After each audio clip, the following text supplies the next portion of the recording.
Welcome back to Tulsa's ONEOK Field for Game 2 of this 3-game series between the RoughRiders and the Tulsa Drillers. It's Riders on deck, getting you ready for every road game this year. I'm Ryan Rillard alongside Nathan Barnett. And Nathan, the Riders coming off a tough shutout loss last night here, but it wasn't for lack of good pitching. We saw Chase DeYoung for Tulsa, but also Connor Sadzik for the Riders. 7 good innings, just 3 runs, and boy, that was pretty fun to watch. It was. DeYoung was just sensational for Tulsa last night. There's not a whole lot you can do but just tip your cap to him.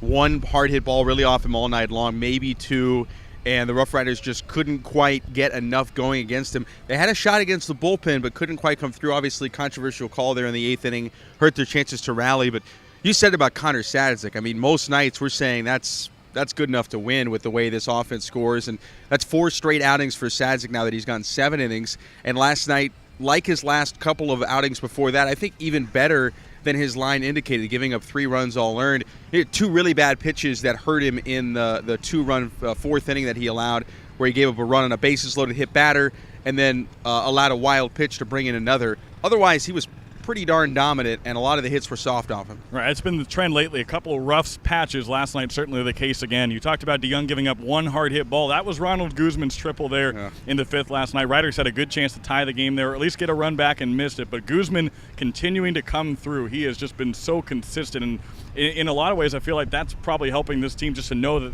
his spot in the order is going to deliver most nights. Yeah, and not only is it going to deliver most nights, but it's probably going to deliver an extra base hit at some point. I mean, the way he's swinging the bat right now to both sides of the field. Last night, the triple was on the pull side, but he had that game to wrap up the homestand on Monday where he had 2 doubles to the opposite field. So he's able to spray it all over the place, whether a team shifts against him or like this team, they don't really shift that much. He's able to find a gap with the ball, and man, he hits the ball with such authority. It's been really fun to watch him in the season that he's putting together here this year. Maybe his career year, and a guy that's starting to really turn a lot of heads. There was a lot of big expectation for him coming out of the Dominican Republic, and I think he's finally starting to make good on a lot of that. Yeah, that triple already his 3rd of the year last night for a guy that has good speed but not great speed, so fun to see him run the bases, especially when he hits it hard. Lastly, it's a bounce-back day here for the Riders. They try to come back from that tough shutout. 2 guys back in the top of the lineup. Lewis Brinson at the top, Isaiah Kiner-Falefa right after. It's just 2 spots in the order, but it seems like those 2 guys are part of the real key in getting this team going here. Yeah, I think that's right. I mean, Kiner-Falefa has really been a spark plug for the offense, and when you talk about Lewis Brinson, he can do so many things, and one of the things I think he does is protect the 9 spot. You know, we've seen a lot of production for the RoughRiders out of the 9 spot, whether it's been Kellen Declan or Luis Mendez, and moving Brinson to that number 1 spot when you start to turn the lineup over.